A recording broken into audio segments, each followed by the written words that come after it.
Assalamualaikum warahmatullahi wabarakatuh, sahabat mata netizen. Oke, kita kangen ini sama mobil si SMK. Mobil SMK gimana, di mana kamu, di mana riwayat ini. Oke, simak penjelasan kali ini yang akan menjelaskan tentang bagaimana kondisi mobil SMK saat ini. Berawal dari kreativitas dengan semangat pengabdian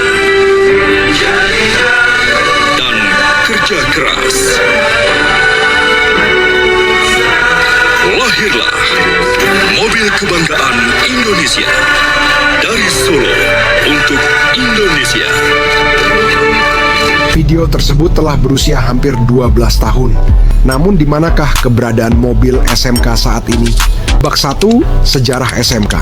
Mobil SMK dimulai saat anak-anak sekolah menengah kejuruan SMK di Solo unjuk kebolehan dengan membangun mobil pada 2009. Karya pertama mereka adalah unit bernama SMK Rajawali. Pemerintah setempat mengapresiasinya dengan janji pengembangan. Jokowi yang waktu itu menjadi wali kota Solo bahkan membuat produk pertama SMK itu sebagai mobil dinas. Karya anak bangsa ini pun melejit dan jadi pemberitaan media-media nasional. Namun di balik itu ada masalah yang membelenggu. Pada 2010, SMK dinyatakan tak lulus uji emisi gas. Oke teman-teman, kalau masalah uji emisi gas ini dipermasalahkan ya, itu harusnya masalah yang ringan ya, karena cuma masalah settingan saja toh. Kalau jangankan mungkin dulu masih karburator atau injeksi disetting agar mencapai pembakaran yang sempurna. Kalau kebanyakan BBM-nya ya dikecilin, anginnya kebesaran dikecilin, hanya masalah di setting itu ya. Jadi harusnya tidak jadi masalah yang berat ya. Tapi kalau ini jadi alasan lain ya nggak tahu ya teman-teman. Si gas, limbah yang dihasilkan SMK disebut masih tinggi dan berpotensi mencemari lingkungan. Alhasil, karya anak SMK ini pun gagal untuk diproduksi massal. Setelah mencoba dan mencoba lagi hingga 2012, mobil SMK akhirnya dinyatakan lolos uji emisi. Namun masalah tak berhenti sampai di situ.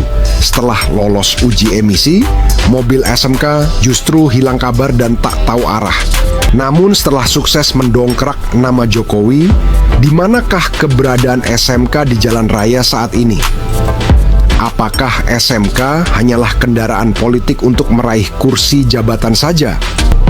Babak 3, kondisi SMK di tahun 2024. Kita lanjut cerita SMK. Pada tanggal 22 September 2016, Chief Executive Officer CEO PT Adi Perkasa Citra Lestari AM Hendro Priyono mengambil alih pengembangan mobil SMK. Pihaknya membidik perusahaan otomotif dari Eropa dan Cina setelah kerja sama penelitian dan pengembangan produk kendaraan SMK dengan Proton Holdings dihentikan. Pada 2018, foto mobil SMK beredar lagi, kali ini bernama SMK Garuda. Hebohnya kabar tersebut karena desain SUV pabrikan China Fode Land Ford. Lalu, terbaru pada September 2019, Jokowi meresmikan pabrik SMK di Boyolali, Jawa Tengah yang akan memproduksi mobil pickup murah bernama SMK Bima yang diklaim harga jualnya hanya 110 juta rupiah. Mobil SMK akhirnya diproduksi massal. Mobil SMK jenis pickup bernama Bima siap diproduksi massal di PT SMK Boyolali, Jawa Tengah. Mobil tersebut diklaim seharga 110 juta rupiah yang bahkan lebih murah dari mobil low cost Green Car LCGC yang jadi favorit masyarakat selama ini. Kehebohan terjadi di media sosial ketika mobil SMK Bima disebut netizen mirip dengan mobil pabrikan asal Cina, Chang'an Star Truck.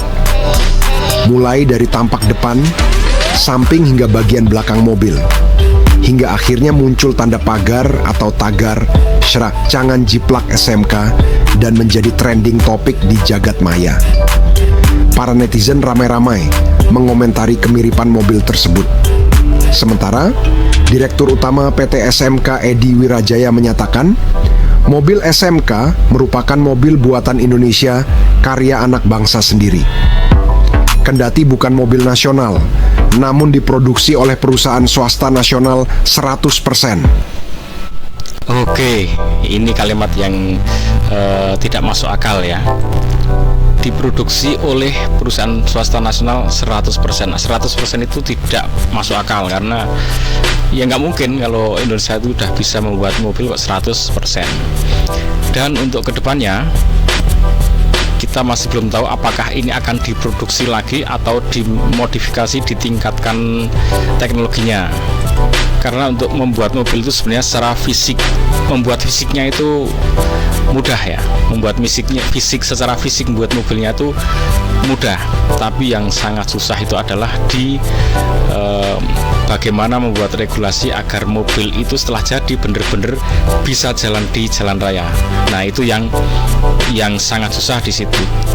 Dan yang berikutnya adalah tentunya di dana ya, untuk membuat itu, kemudian apalagi kalau udah muncul pesanan yang banyak, itu juga akan bermasalah di dana. Nah, ini butuh investor untuk mempercepat produksi ini kalau sudah benar-benar bisa bikin. Atau mungkin orang Indonesia mau berbaik hati, yang pesan inden bisa mengirimkan uangnya sekian persen dulu baru diproduksi. Nah, kalau memungkinkan ya kan. Karena yang dibutuhkan agar mobil itu bisa diproduksi itu ungkapan tegas dari pemerintahan, yaitu seperti ini. Masa tidak ada insinyur Indonesia yang bisa bikin mobil? Ternyata ada. Ternyata ada. Saya menemukan profesor Indonesia lulusan MIT. Hari pertama dia lulus dari MIT, direkrut oleh General Motor. Dia kerja di General Motor kalau nggak salah 13 tahun atau 15 tahun. Saya dengar ada orang itu, saya dengar bahwa dia sudah kembali ke Indonesia. Saya tarik dia, Profesor, daripada Anda hanya ngajar di ITB sangat penting, tapi Anda tetap ngajar di ITB, tapi Anda jadi direktur produksi teknologi di Pindad, dan itu hasilnya adalah mobil buatan Indonesia. Nah, mungkin bedanya, ini ada bedanya ya. Sama-sama udah diusung, mobil SMK diusung oleh Pak Jokowi. Nek Pak Jokowi dulu ya, itu mengusungnya sebelum jadi presiden, sehingga tadi narasinya itu jangan-jangan ini sebagai kendaraan politik saja. Tapi kalau Pak Prabowo beda, setelah jadi presiden baru mengusung Maung Pindad ya. Jadi sebelumnya sudah dipersiapkan ya, waktu masih jadi Menhan dibuat, sudah jadi, tapi ya nggak bisa buat kebijakan apa-apa, diam saja. Begitu dilantik langsung menjadi tunggangan saat pelantikan, bahkan saat kegiatan di Magelang, kegiatan kemana-mana, mobil itu sudah mengantarkan sebagai kendaraan kepresidenan dan diwajibkan juga untuk digunakan oleh para menterinya. Itu bedanya ya. Bedanya sebelum menjadi presiden, kalau ini setelah menjadi presiden. Ini luar biasa keren. Nah,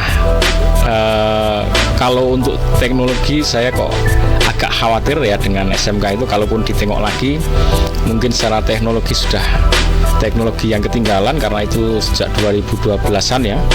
Jangan-jangan masih karburator ya. Jadi kalau teknologi sudah ketinggalan, masa kita mau memproduksi kendaraan dengan teknologi jadul di zaman yang sekarang ya? Tentunya itu sudah nggak kompatibel ya. Makanya dihadirkan seorang insinyur yang sudah pengalaman di General Motor ya, orang Indonesia, kerja lama di sana, akhirnya ditarik oleh Presiden Prabowo untuk mengembangkan, mendesain, mempersiapkan dan membangun mobil Maung. Karena pengalamannya di General Motor ya, itu menangani mobil-mobil mewah ya. Sehingga secara teknologi dan lain-lain, nah ini untuk ke depan memang bisa diandalkan, mumpuni ya.